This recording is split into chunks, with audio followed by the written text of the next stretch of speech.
น้องเด้อกำลังนั่งขาป่าไปสั่งอาหารลูกมานั่งตั้งขาปัจจุบันมัน12 นาฬิกาแหละ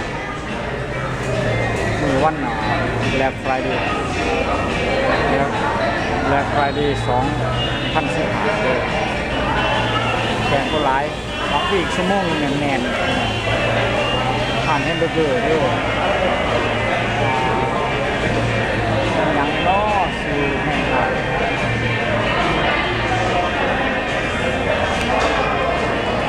เราลื่น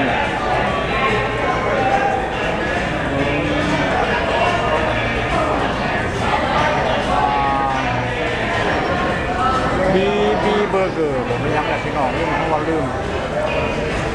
เคยมากิน4-5 เทื่อเลยล่ะอาหารมาจากทายพี่น้องเมืองตอด้วยพี่น้องด้วย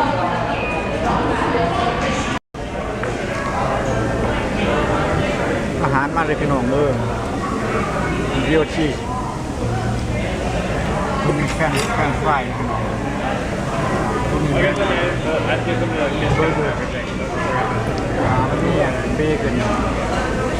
แฮมเบอร์เกอร์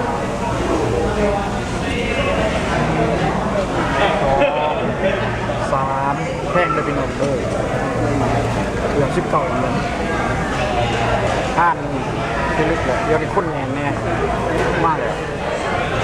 มัน12 โมงกว่าเลยพี่น้อง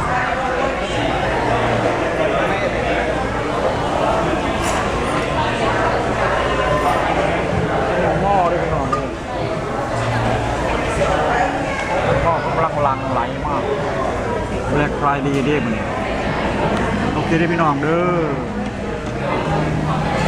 เชิญกินของน้ำกันด้วยพี่น้องเด้อ